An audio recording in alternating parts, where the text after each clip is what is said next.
सर्वांना सलाम. किती जण कधीतरी लहान होते?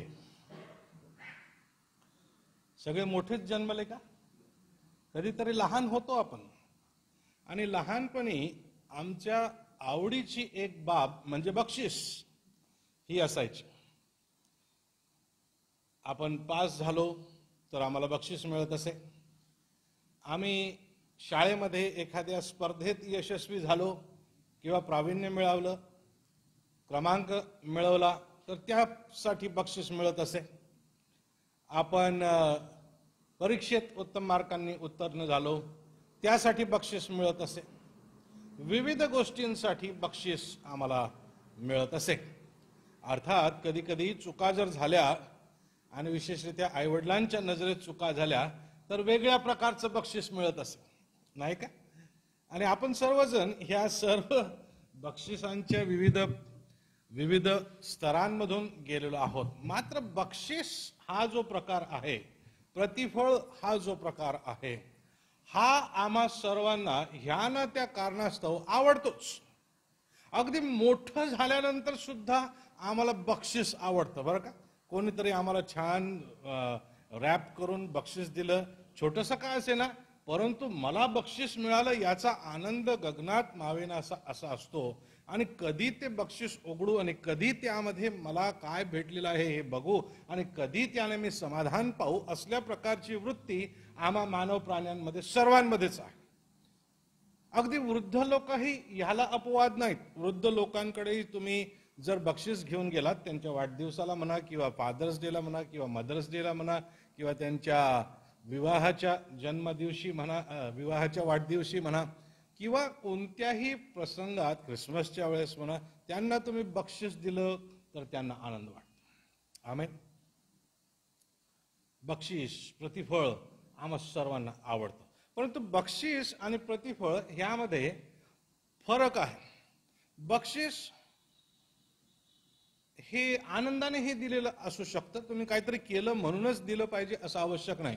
मात्र प्रतिफळ हे तुम्ही आणि मी एखादं कार्य केल्यानंतर प्राप्त होणारा मोबदला आहे. प्रतिफळ आम्ही एखादी कृती केल्यानंतर, कार्य केल्यानंतर प्राप्त होणारं प्रतिफळ आहे. उदाहरणार्थ, मजूर दिवसभर मजुरी करतो आणि मग त्याला त्याचं प्रतिफळ हे त्याचं वेतन मिळतं. पवित्र शास्त्र आम्हाला शिकवतं की पापाचे वेतन, ते वेतन हा जो शब्द आहे तो प्रतिफळ आहे. पापाचं प्रतिफळ मरण आहे. आज आपण प्रतिफळाबद्दल बोलणार आहोत, परंतु 3 अशा प्रतिफळांबद्दल आपण बोलणार आहे की जे प्रतिफळ आम्ही सहसा लक्षात घेत नाही. सर्वसाधारणतः ज्या प्रतिफळांकडे आमचं लक्ष नसतं अशा प्रतिफळांबद्दल आज आपण बोलणार आहोत. आणि शास्त्र भाग आपल्या समोर वाचण्यात आलेला आहे. मत्तेय शुभवर्तमान याचा 10वा अध्याय आणि वचन 40 ते 42 मी आपल्यासाठी परत वाचतो. मत्तेय 10:40 ते 42. Matthew chapter 10 versus 40 to 42. जो तुम्हाला स्वीकारतो तो मला स्वीकारतो आणि जो मला स्वीकारतो तो ज्याने मला पाठवले त्याला स्वीकारतो. सगळं कनेक्टेड आहे बघा. काय वचन म्हणत आहे ते लक्षामध्ये घ्या. एक बाब दुसऱ्या बाबीशी जुळलेली आहे. 41वा वचन असं म्हणतं, संदेष्ट्याला संदेष्टा म्हणून जो स्वीकारतो त्याला संदेष्ट्याचे प्रतिफळ मिळेल आणि नीतिमानाला नीतिमान म्हणून जो स्वीकारतो त्याला नीतिमानाचे प्रतिफळ मिळेल. आणि ह्या लहानातील एकाला शिष्य म्हणून जो कोणी केवळ गार पाण्याचा एक प्याला पाजतो तो आपल्या प्रतिफळाला मुकणारच नाही असे मी तुम्हाला खचित सांगतो. संदेष्ट्याचं प्रतिफळ, नीतिमानाचं प्रतिफळ आणि येशूच्या लहानात लहान असणाऱ्या एखाद्या शिष्याचं प्रतिफळ, या 3 प्रतिफळांकडे आज आपण लक्ष देणार आहोत. आता सुरुवातीलाच प्रभू येशू ख्रिस्त काय करत आहे हे लक्षामध्ये घेऊ, त्याशिवाय हे प्रतिफळ आपल्याला समजणार नाही. 10वा अध्याय संपूर्ण जर आपण वाचला तर आपल्या लक्षामध्ये येईल की प्रभू येशू ख्रिस्त त्याच्या शिष्यांना जोडी जोडीने कामगिरीवर पाठवत आहे. आणि पाठवत असताना तो त्यांना काही इन्स्ट्रक्शन्स देत आहे, काही अशा गोष्टींची सूचना करत आहे ज्या त्यांनी सेवा करत असताना लक्षात ठेवायच्या आहेत. त्या गोष्टी सांगत असताना त्याची पद्धत कशी असावी हे सांगत असताना त्यांना जो खूप त्रास होणार आहे याही बद्दलचा वृत्तांत प्रभू येशू ख्रिस्त त्यांना सांगतो. कसा त्यांचा छळ होऊ शकेल, कसं त्यांना झिडकारण्यात येईल, कसं त्यांना त्रास देण्यात येईल, कसे त्यांना फटके मारण्यात येतील, कसं त्यांना धरून नेऊन अधिकाऱ्यांपुढे सादर करण्यात येईल, कदाचित बाप मुलाला आणि मुलगा बापाला जीवे मारण्यासाठी कसं धरून देईल, मुलं आईबापांवर उठून त्यांना कसं ठार करतील, येशूच्या नावामुळे लोक छळ करतील, त्रास देतील वगैरे वगैरे, ह्या सगळ्या गोष्टी तो त्यांना सांगत आहे. आणि ते सांगत असताना शेवटी मात्र 40 ते 42 वचनांमध्ये तो प्रतिफळाबद्दल सांगत आहे. आणि हे सांगण्याचं कारण असं की प्रभू येशू ख्रिस्तानं लोकांना कामगिरीवर पाठवलं आणि कामगिरीवर गेल्यानंतर नुसता त्रासच सहन करायचा की काय प्रभू येशू ख्रिस्तासाठी, त्याच्या सुवार्तेसाठी, त्याच्या वचनासाठी, हा प्रश्न मानवीय शिष्यांच्या अंतःकरणामध्ये निश्चित येऊ शकेल आणि आलाच असणार. परंतु त्यांना त्या सर्व छळाच्या वृत्तांताने घाबरावून न सोडता त्यांना शेवटी प्रतिफळ आहे याची आठवण प्रभू येशू ख्रिस्त करून देत आहे. तुम्ही आणि मी सुद्धा प्रभू येशू ख्रिस्ताचे या जगामध्ये ठेवलेले शिष्य आहोत, पाठविलेले शिष्य आहोत. आपण वारंवार पाठविलेले या शब्दाचा अर्थ बघतो. प्रभू येशू ख्रिस्ताने म्हटलं की आकाशात आणि पृथ्वीवर सर्व अधिकार मला दिलेला आहे आणि त्या अधिकाराने मी तुम्हाला पाठवितो. प्रभू येशू ख्रिस्ताने त्या अधिकाराने त्याच्या शिष्यांना पाठवलं, जा या जगामध्ये जाऊन माझ्या नावाने शिष्य बनवा, त्यांना बाप्तिस्मे द्या आणि मी जे तुम्हाला आज्ञापून शिकविलेलं आहे ती त्यांना शिकवा. हे प्रभू येशू ख्रिस्ताची आज्ञा आहे. तुम्हाला आणि मला सुद्धा ती आज्ञा आहे. परंतु ही आज्ञा पाळत असताना, आम्ही जगामध्ये गेलेले असे शिष्य असताना, आम्ही जगामध्ये पाठविण्यात आलेले असे प्रभू येशू ख्रिस्ताचे शिष्य असताना आम्हाला त्रास होईल, आम्हाला छळ होईल. परंतु प्रभू येशू ख्रिस्त नुसतं छळाबद्दलच बोलत नाही तर प्रतिफळाबद्दल सुद्धा बोलतो.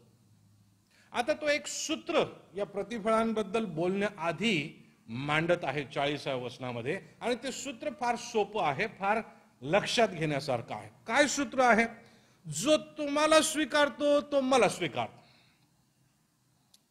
जो तुम्हाला स्वीकारतो तो मला स्वीकारतो. मला स्वीकारतो म्हणजे प्रभू येशू ख्रिस्ताला स्वीकारतो. प्रभू येशू ख्रिस्त बोलत आहे, शिष्यांना उद्देशून बोलत आहे. शिष्यांना तो म्हणतो तुम्ही पाठविलेले आहात, तुम्ही जगामध्ये गेल्यानंतर जे लोक तुम्हाला स्वीकारतात ते मला स्वीकारतात आणि जे मला स्वीकारतात ते ज्याने मला पाठविले त्याला स्वीकारतात, म्हणजे देव पित्याला स्वीकारतात. आता हे सूत्र आहे. येशूचे शिष्य म्हणून त्याच्या सुवार्तेचा संदेश घेऊन आपण जातो. त्या सुवार्तेला आणि आपल्याला जो स्वीकारतो तो येशूलाही स्वीकारतो. जो येशूच्या सुवार्तेला आणि येशूला स्वीकारतो तो पित्याला सुद्धा स्वीकारतो. आमेन. आता असे हे जे लोक आहेत त्यांच्या लक्षामध्ये येशू ख्रिस्त या ठिकाणी आणून देत आहे. तुमच्या आणि माझ्या लक्षामध्ये येशू ख्रिस्त या ठिकाणी आणून देत आहे की त्या स्वीकारणाऱ्यांचं प्रतिफळ काय आहे. तुम्ही आणि मी शिष्य या नात्यानं सेवा करत असताना आमचं प्रतिफळ काय आहे. आणि त्याचे 3 उदाहरणं देऊन प्रभू येशू ख्रिस्त आम्हाला सद्बोध करत आहे. पहिलं काय म्हणतो ते बघा. तो म्हणतो संदेष्टाला संदेष्टा म्हणून जो स्वीकारतो त्याला संदेष्टाचं प्रतिफळ मिळेल. प्रियानो, तुम्ही आणि मी देवाचे संदेष्टे आहोत. तुम्ही म्हणाल पाळक साहेब आम्हाला संदेश देता येत नाही, हरकत नाही. तुम्ही म्हणाल पाळक साहेब आम्हाला वचनाची फोड करून सांगता येत नाही, हरकत नाही. तुम्ही म्हणाल पाळक साहेब आम्हाला भविष्य कथन करता येत नाही, हरकत नाही. तुम्हाला माहित आहे, तुम्ही जर प्रभू येशू ख्रिस्तावरती विश्वास ठेवलेला आहे तर तुम्हीच प्रभू येशू ख्रिस्ताचा जैविक संदेश आहात. तुम्ही त्याचे संदेष्टे आहात. तुम्ही त्याचे संदेष्टे आहात. आता याचा अर्थ समजून घेऊया. आता ह्या ठिकाणी संदेष्टे शब्दाचा अर्थ फक्त भविष्य निवेदक असा नव्हे किंवा भविष्य सांगणारे असा नव्हे. कारण संदेष्टा या शब्दाला इंग्रजीमध्ये प्रॉफेट हा शब्द आहे. आणि प्रॉफेट लोक ते असत जे प्रभू परमेश्वरापासून त्याच्या लोकांकरता भविष्याचा संदेश आणून देत असत.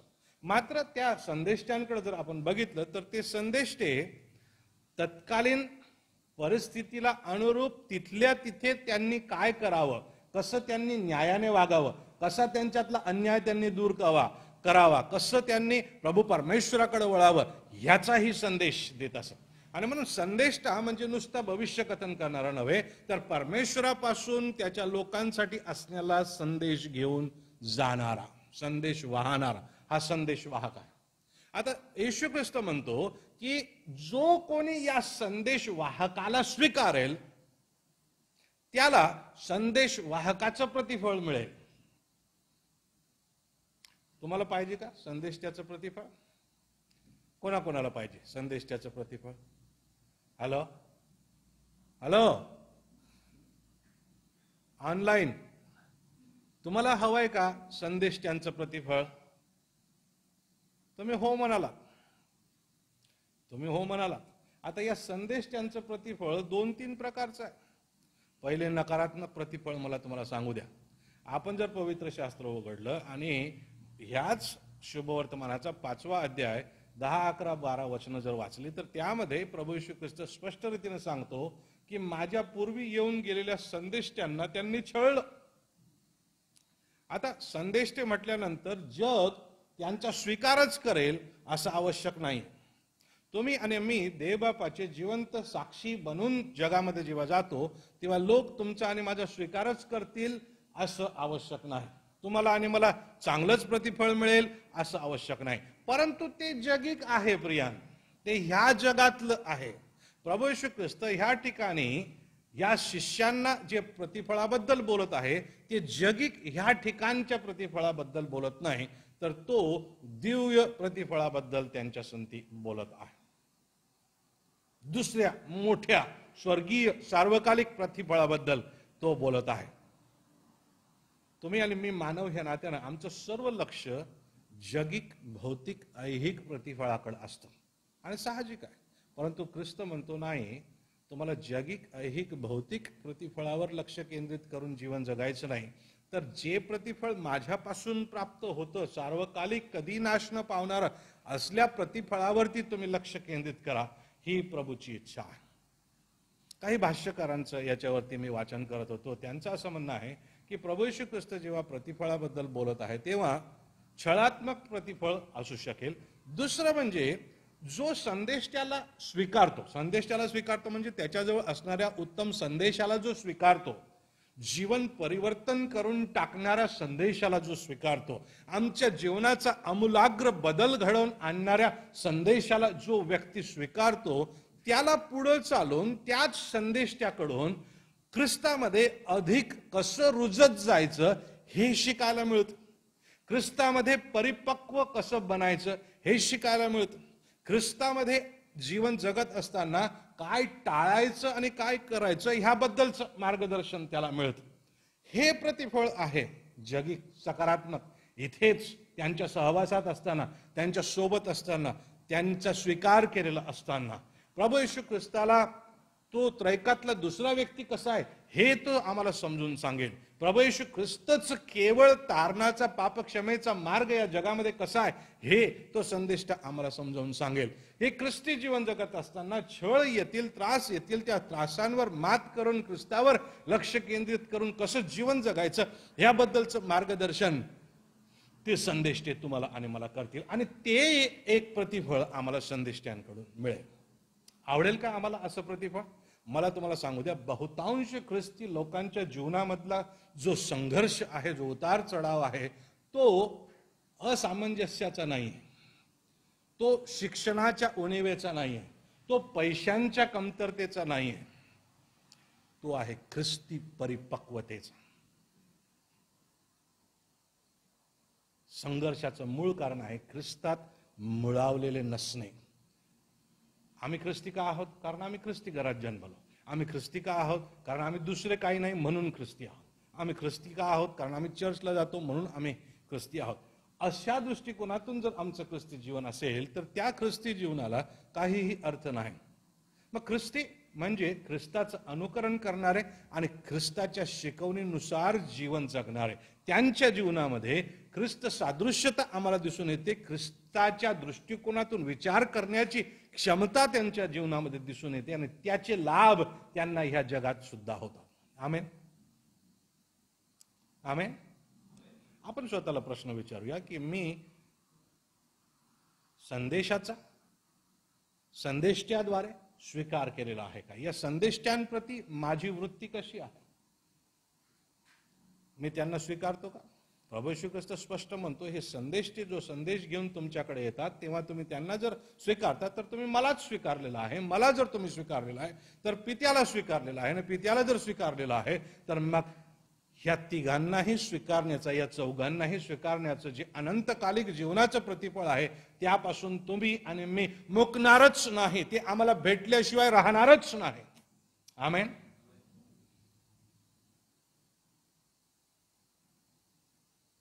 तुमच्या आणि माझ्याकडे दिवस रात्र देवाचे संदेश येत आहेत. आम्ही त्याचा स्वीकार करत आहोत का? वचन आम्ही वैयक्तिकरित्या वाचतो, त्याच्यातून संदेश येत आहे. अशा प्रकारच्या भक्तींमध्ये आम्ही बसतो, त्याच्यातून संदेश येत आहे. कौटुंबिक भक्ती, रविवारची भक्ती, बायबल स्टडीज, शास्त्र अभ्यास, विविध प्रकारचे लोकांचे ऑनलाईन संदेश, हे सगळं आमच्याकडे येतं. कधी कधी हे देवाचे संदेश ते वैयक्तिकरित्या आपल्याला घेऊन बसतात आणि आपल्याला काही गोष्टींचं मार्गदर्शन करतात, समजावून सांगतात, जेणेकरून आम्ही ख्रिस्तामध्ये परिपक्व असावं. त्याप्रती आम्ही आज कसे आहोत? मला तुम्हाला सांगू द्या, तुम्ही संदेष्ट्यांचा आणि त्यांच्या संदेशाचा स्वीकार जर करत आहात तर त्या संदेष्ट्यांना प्राप्त होणारं अनंतकालिकतेचं स्वर्गीय प्रतिफळ तुम्हाला आणि मला मिळाल्याशिवाय राहणार नाही. याची हमी खुद्द प्रभू येशू ख्रिस्त देतो. प्रभू येशू ख्रिस्त आज मृत्युंजय होऊन देवबापाच्या उजव्या हाताला बसलेला आहे. हा तोच प्रभू येशू ख्रिस्त आहे जो परत येणार आहे आणि त्याच्या मंडळीला आपल्या सोबत घेऊन जाणार आहे. त्या चित्राचं थोडंसं चित्रण आपल्या डोक्यामध्ये करा, कल्पना करा. किती आनंदाचा अद्भुत असा तो क्षण असेल जेव्हा आम्ही ख्रिस्ताच्या संती जाऊ. ते प्रतिफळ तुमची आणि माझी वाट बघत आहे प्रिया. पाहिजे का ते प्रतिफळ? मग संदेशाद्वारे येणाऱ्या ख्रिस्ताच्या संदेशाला आणि त्या संदेशातून ख्रिस्ताला आणि ख्रिस्ताच्या पित्याला, देव बापाला आम्हाला स्वीकारावं लागेल. म्हणजे प्रतिफळ मुकणारच नाही. अनेकदा आमची वृत्ती तू कर वटवट, मी आहे निबरगट असल्या प्रकारची असते. परंतु अशा जीवनांना मग तडाखे बसल्याशिवाय राहत नाहीत, शासन झाल्याशिवाय राहत नाही, त्यांचं नुकसान होतं प्रियानो. म्हणून जागृत होऊया, काळजी घेऊया, त्वरित जागृत होऊया. देखूंगा बादने असं म्हणू नका, आताच वेळ आहे, सुधरून घेऊया. दुसरं प्रतिफळ, पहिलं प्रतिफळ संदेशाचं प्रतिफळ, दुसरं प्रतिफळ असं म्हटलेलं आहे, नीतिमानाला नीतिमान म्हणून जो स्वीकारतो त्याला नीतिमानाचे प्रतिफळ मिळेल. आता नीतिमान कोण? नीतिमान कोणाला म्हणायचं? त्याला प्रतिशब्द धार्मिक सुद्धा आहे. परंतु नीतिमान ह्या शब्दाला मूळ भाषेमध्ये जर आम्ही समजून घेतलं तर असा व्यक्ती ज्याचं न्यायीकरण झालेलं आहे. न्यायीकरण काय आहे हो? तुम्ही आणि मी एक गुन्हेगार या नात्यानं देवाच्या समोर उभे राहतो आणि देव हे बघतो की तुम्ही आणि मी ख्रिस्ताचा स्वीकार केलेला आहे काय, आमच्या पापांची क्षमा झालेली आहे काय. आणि जेव्हा देवाला हे दिसून येतं की हा प्रभू येशू ख्रिस्तामध्ये मुळावलेला आहे आणि ख्रिस्ताचा स्वीकार यानं केला आणि ख्रिस्ताच्या शिक्षणानुसार हा चालत आहे, तेव्हा देव जाहीर करतो की आता याच्या ठाई अन्याय नाही, हा न्यायी आहे. There is no injustice in him. कुठल्याही प्रकारचा अन्याय, कुठल्याही प्रकारची वाईटपण, कुठल्याही प्रकारची मलिनता त्याच्यामध्ये आता उरलेली नाही, तो स्वच्छ झालेला आहे असं जाहीर करून मग त्या ख्रिस्ताच्या ठाई असणारं नीतिमत्व, त्या ख्रिस्ताच्या ठाई असणारी सर्वोच्च न्यायीपण हे तुम्हाला आणि मला देऊ केलं जातं. ते जबरदस्ती लादल्या जात नाही. लक्षामध्ये घ्या, काही मतप्रणाली आपल्याला शिकवतील की ते ख्रिस्ताचं जे नीतिमत्व आहे, त्याचं न्यायी असणं जे आहे ते आमच्यावरती लादल्या जातं, तुमची आणि माझी इच्छा असो की नसो.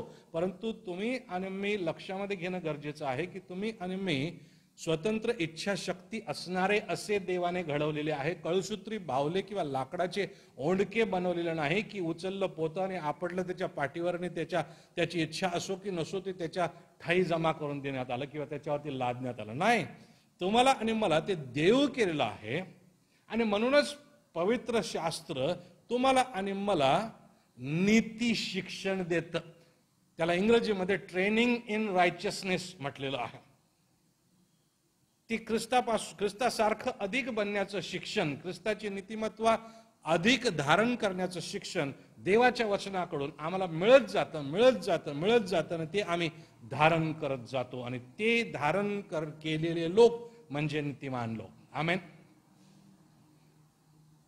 तुम्ही आणि मी त्याला नाही म्हणू शकतो, तुम्ही आणि मी त्याला नाकारू शकतो, तुम्ही आणि मी त्याला झिडकारू शकतो. अनेक लोक झिडकारतात, समजून उमजून झिडकारतात. परंतु असे ख्रिस्ताच्या ठाई नीतिमान बनलेले लोक जेव्हा लोकांकडे जातात आणि लोक त्यांचा नीतिमान व्यक्ती म्हणून स्वीकार करतात, तेव्हा त्या लोकांना या नीतिमान व्यक्तीला प्राप्त होणारं प्रतिफळ सुद्धा मिळेल असं म्हटलेलं आहे. आमेन. कल्पना करा की तुम्ही आणि मी ख्रिस्तामध्ये नीतिमान बनविलेले आहोत आणि आम्ही त्या नीतिमत्वाने लोकांपर्यंत पोहोचतो. आम्ही ते ख्रिस्ताचं नीतिमत्व घेऊन लोकांपर्यंत पोहोचतो. आम्ही ती नीतिमत्वाची साक्ष घेऊन लोकांपर्यंत पोहोचतो आणि लोक बघतात की अरे हा बदललेला आहे. लोक बघतात याच्यात परिवर्तन झालेलं आहे. लोक बघतात की याच्या जीवनाची मूल्य वेगळी आहे. लोक बघतात की याच्या ठाई आनंद आहे, शांती आहे, प्रीती आहे, क्षमाशीलता आहे, देवाचं आज्ञापालन आहे, देवभिरूपण आहे, प्रार्थनेला आद्यस्थान आहे. हे जेव्हा लोक बघतात तेव्हा कोणाचं गौरव होतं? तुमचं होतं का? नाही, देव बापाचं गौरव होतं. तुम्ही आणि मी त्या सगळ्या गोष्टी का करतो? कारण आम्ही ख्रिस्ताला ग्रहण करून नीतिमान बनलेलो आहोत. ख्रिस्ताला ग्रहण करून दररोज त्याच्यासारखं अधिक आणि अधिक आम्ही बनत आहोत. त्या नीतिमत्वाचं प्रशिक्षण वचनातून आम्ही दररोज घेत आहोत. आणि हे प्रशिक्षण घेऊन नीतिमान बनलेले लोक जेव्हा आम्ही लोकांकडे जातो तेव्हा लोकांना दिसून येतं की हे लोक बदललेले आहेत, नीतिमान बनलेले आहेत. आमेन. जेव्हा तुमचं आणि माझं ते अनुकरण करतील तेव्हा ते नीतिमान बनणार नाहीत का? निश्चित. आणि देव काय डोळे बंद करून बसणार आहे त्यांच्या नीतिमत्वाकडे? नाही. जेव्हा तुमच्या आणि माझ्या ठाई ते नीतिमत्व कसं आलं आणि येत आहे हे लोक शिकतील आणि त्याच्यावरती पावलं उचलू लागतील तेव्हा त्यांना देवबापानं देऊ केलेले लाभ होणार नाहीत का? निश्चित होणार आहेत. त्यांची जीवन रूपांतरित होणार नाहीत का? निश्चित होणार आहेत. त्यांच्या जीवनामध्ये परिवर्तन येणार नाही का? निश्चित येणार आहे. आणि म्हणून प्रियानो, तुम्ही आणि मी जेव्हा लोकांकडे हे नीतिमत्व घेऊन जातो आणि लोक जर त्याचा स्वीकार करतात, प्रभू येशू ख्रिस्त म्हणतो त्यांना सुद्धा आम्हाला प्राप्त होणार, नीतिमानाला प्राप्त होणार प्रतिफळ मिळाल्याशिवाय राहणार नाही. आपल्याला आवडेल का आपल्या जीवनाकडे बघून, आपल्या जीवनाच्या साक्षीकडे बघून लोक नीतिमान बनतात? अहो, लोक नीतिमान बनणे हेच मोठं प्रतिफळ त्यांच्यासाठी आहे. आमेन. ख्रिस्ताचं ते नीतिमत्व आमच्यासाठी उपलब्ध असणं हे मोठं प्रतिफळ आहे. आमेन. आणि त्या नीतिमत्वाचा सर्वोच्च परिणाम काय? सर्वात नीतिमान जो ख्रिस्त, त्याच्या सोबत त्याच्या मेजावरती बसून अनंतकालिकतेसाठी भोजन करणे. आमेन. त्याच्या सहभागितेत अनंतकालिकतेसाठी राहणे, ते प्रतिफळ आहे नीतिमत्वाचं. तिसऱ्या प्रतिफळाकडे जाऊ. तिसरं प्रतिफळ काय? दोन प्रकारच्या लोकांचं प्रतिफळ आपण बघितलं. संदेष्ट्याचं प्रतिफळ, नीतिमानाचं प्रतिफळ. आता तो एका तिसऱ्या कॅटेगरी बद्दल बोलतो, एका तिसऱ्या वर्गाबद्दल बोलतो. तो वर्ग कोणता? त्याकडे आपण लक्ष देऊया. 42 वचन. आणि ह्या लहानातील एकाला शिष्य म्हणून, नीट लक्ष द्या, त्या प्रत्येक शब्दांना अर्थ आहे आणि म्हणून ते तिथं आहे. ठीक आहे. देवाचं वचन काय म्हणतं त्याकडे लक्ष द्या. प्रभू म्हणतो, आणि या लहानातील एकाला शिष्य म्हणून जो कोणी केवळ गार पाण्याचा एक प्याला पाजतो तो आपल्या प्रतिफळाला मुकणारच नाही, असे मी तुम्हाला खचित सांगतो. आता आधीच्या 2 वेळेस प्रभू येशू ख्रिस्ताना खचित सांगतो, ठामपणे सांगतो, खरं खरं सांगतो असं जोर देऊन सांगितलेलं नाही. ते सर्वसाधारणपणे सांगितलं. पण हा तिसरा वर्ग जो आहे, या तिसऱ्या वर्गाबद्दल ख्रिस्ताला असं खचित जोर देऊन, एक्स्ट्रा भार देऊन का सांगण्याची गरज पडलेली आहे? ते शिष्य या शब्दामध्ये सामावलेलं आहे. आता त्यातल्या त्यात कोणता शिष्य म्हटलेला आहे तेही लक्षात घ्या. वाचा बरं, कोणता शिष्य म्हटलाय? सगळ्यात शहाणा शिष्य म्हटलंय ना? नाही, काय म्हटलेलं आहे? लहानातील एकाला शिष्य म्हणून. आता काही भाष्यकारांचं असं म्हणणं आहे की त्या ठिकाणी लहान लेकरं होते आणि म्हणून लहानातील एकाला असं प्रभू येशू ख्रिस्त म्हणत आहे. परंतु जे ईश्वर विज्ञानात्मक विचार करणारे भाष्यकार आहेत त्यांचं असं म्हणणं आहे की जे प्रभूमध्ये आता नवीन आहेत असे शिष्य, अजून अनुभवानं ते मोठे झालेले नाहीत, लहानच आहेत. ख्रिस्तामधील वयामध्ये ते मोठे झालेले नाहीत, अजून लहानच आहेत. ख्रिस्तामधील अनुभवामध्ये ते अजून प्रौढ झालेले नाहीत, ते लहानच आहेत. काही दिवसांपूर्वी कदाचित त्यांचं तारण झालेलं असेल, काही क्षणांपूर्वी कदाचित त्यांचं तारण झालेलं असेल. नवशिष्य, नवीन शिष्य ते आहेत. अशांकडे बघण्याचा आमचा दृष्टिकोन कसा असेल बरं? अनेकदा आम्ही म्हणतो, तुला काय समजत नाही, चुप शांत बस. बरोबर बरोबर की नाही? अरे त्याचं काय ऐकणं, त्याचं महत्वाचं नाही. आपण त्याला बाजूला सारण्याचा प्रयत्न करतो. अरे तू आत्ताच आला, तू आता माझ्या कानामागून येऊन शहाणा होतोस का? तू चुप बस, जरा शांत बस, गप्प बस. असं आम्ही कधी कधी त्यांना वागवतो. आता कधी कधी तसं वागवण्याची गरज पण असते, कारण ते ओंडारल्यासारखे वागू लागतात. कधी कधी भटकतात, ते भलतीकडेच पळतात. मग देवबापाची काठी आणि आकडी अशी त्यांना बरोबर लाईन मध्ये आणण्यासाठी लागते कधी कधी. परंतु मला तुम्हाला प्रश्न विचारू द्या. तुम्ही मंडळीचे घटक असताना, ख्रिस्तीत्वाचे घटक असताना अशा नवीन लोकांना कमी लेखता का हो? त्यांना कमी महत्वाचे मानता का हो? बरं ते जाऊ द्या, पण मंडळीमध्ये एक दुसऱ्याकडे बघत असताना तुम्हाला कमी जास्त प्रकारची भावना येते का? मी जास्त महत्वाचा आणि तुम्ही कमी महत्वाची अशी भावना येते का? मी जरा उच्च भ्रू आणि तुम्ही तुच्छ भ्रू असे काही भावना येते का? आम्ही अतिशय शिक्षित आणि प्रशिक्षित आणि क्लास 1, 2, 3 जे काय असेल ते, आणि बाकीचे 4th क्लास 6th क्लास असं आम्ही म्हणतो का? नाताळाचे दिवस येत आहेत आता. एक दुसऱ्यांच्या पेहरावांकडे, पोशाखांकडे बघून माझंच छान अशा भावनेने आपण वागतो का? एक दुसऱ्याच्या दागिन्यांकडे बघून माझं फार चांगलं आहे असं आम्ही वागतो का? अनेकदा तुमच्या आणि माझ्यामध्ये हा आत्मा कार्य करतो. प्रभू येशू ख्रिस्त म्हणतो, या लहानातील एकाला शिष्य म्हणून. शिष्य कोणाला म्हणायचं? हॅलो, शिष्य कोणाला म्हणायचं? प्रभू येशू ख्रिस्ताचा. जो येशू ख्रिस्ताचं अनुकरण करतो तो येशूचा शिष्य. त्याच्या शिकवणुकीला जो होकार भरून त्यानुसार जीवन जगतो तो येशूचा शिष्य. तुम्ही शिष्य आहात का येशूचे, की बिष्य आहात? शिष्य बिष्य. प्रियानो, तुम्ही आणि मी जर येशूचे शिष्य आहोत आणि ह्या नवीन झालेल्या शिष्यांचा आम्ही जर स्वीकार करतो आणि त्यांना प्यालाभर पाणी देऊन जर आम्ही सन्मान करतो आणि स्वीकारणीयता दाखवतो, तर मला तुम्हाला सांगू द्या, त्याच्या शिष्यत्वाचं त्याला जे प्रतिफळ मिळणार आहे ते आम्हालाही मिळाल्याशिवाय राहणार नाही. आमेन. शिष्यत्वाचं प्रतिफळ काय हो? नीतिमत्व. नीतिमत्वाचं प्रतिफळ काय? सार्वकालिक जीवन. आमेन. तो नेमकाच ख्रिस्तात आलेला आहे, म्हणून तो कमी महत्वाचा आहे असं म्हणून आम्हाला चालणार नाही. त्याला परिपक्व बनविणे, त्याला स्वीकारणे आणि त्याला पुढे नेणे हे आमचं कार्य आहे. कदाचित त्याला त्रैकत्व कसं समजून सांगायचं किंवा समजून घ्यायचं हे समजणार नाही, परंतु त्याला बाप, पुत्र आणि पवित्र आत्मा हे निश्चित समजलेलं असेल. त्यांची सांगड कशी बसते, ते कसे एक आहेत हे कदाचित त्याला समजून सांगता येणार नाही. मोठमोठ्या ईश्वर विज्ञानात्मक संकल्पना कदाचित त्याच्या लक्षामध्ये येणार नाही.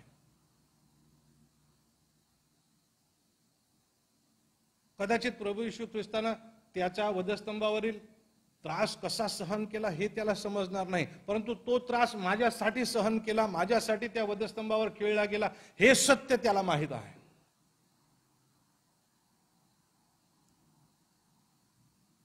कदाचित प्रभू येशू ख्रिस्तानं स्वतःला रिक्त कसं केलं ही ईश्वर विज्ञानात्मक पवित्र शास्त्रोक्त संकल्पना त्याला समजणार नाही. मात्र तो स्वर्ग सोडून तुमच्या आणि माझ्यासाठी आणि माझ्यासाठी विशेषतः या पृथ्वीच्या पाठीवर मानव बनून, मानवांचा दास बनून आणि दास तर दास त्याच्या पलीकडे जाऊन मानवांच्या ऐवजी अपराधी बनून त्या वधस्तंभावर चढला. आणि तो अपराधी दुसरा तिसरा कोणी नाही, मी होतो. माझ्यासाठी त्यानं त्या वधस्तंभावर तो त्रास सहन केला हे त्याला समजतं.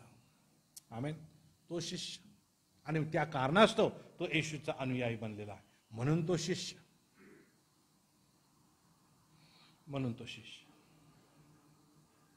आमेन.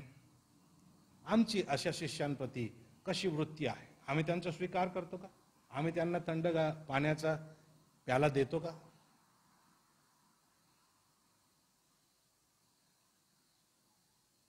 प्रश्न विचारूया. प्रभूचं वचन अतिशय स्पष्टरित्या म्हणतं की जर तुम्ही या लहानातील म्हणजे या नव्यांपैकी एकाला येशूचा शिष्य म्हणून जर तुम्ही त्याचा सन्मान करता तर येशू तुमचा सन्मान केल्याशिवाय राहणारच नाही. त्याला तो पाण्याचा ग्लास तुम्ही ह्या करता देता कारण तो आता येशू ख्रिस्ताचा आहे आणि ख्रिस्त त्यामध्ये वसतो, म्हणून तुम्ही ख्रिस्ताचा सन्मान करत आहात. आणि जो ख्रिस्ताचा सन्मान करतो देव त्याचा सन्मान केल्याशिवाय राहणारच नाही. आमेन. 3 प्रकारचे प्रतिफळ आपण बघितले प्रियानो. संदेश त्याला प्राप्त होणारं प्रतिफळ, नीतिमानाला प्राप्त होणारं प्रतिफळ आणि शिष्यांना प्राप्त होणारे प्रतिफळ. तुम्ही आणि मी ते शिष्य आहोत. तुम्ही आणि मी ख्रिस्तानं या जगामध्ये पाठविलेले आहोत. तुमचं आणि माझं प्रतिफळ कळणार नाही, आम्हाला मिळणार प्रतिफळ प्रिया, परंतु ते अशा प्रकारचं प्रतिफळ आहे याची खात्री आम्ही आज करून घेऊया. डोळे बंद करू, मानाखाली लावू आणि प्रभूच्या समोर नतमस्तक होऊन स्वतःच्या जीवनाचा विचार करूया की आपण संदेष्टांप्रती कसे वागतो, नीतिमानांप्रती कसे वागतो आणि ख्रिस्ताच्या नवीन शिष्यांप्रती आम्ही कसे वागतो. जिथे कुठे दुरुस्तीची गरज असेल प्रभूला म्हणा की देवा माझ्या वागण्यात, बोलण्यात, जगण्यात मी इथे चुकलेलो आहे, मला दुरुस्तीची गरज आहे, मला तू क्षमा कर. आणि प्रभू क्षमा केल्याशिवाय राहणार नाही. देवा तुम्हाला आशीर्वाद.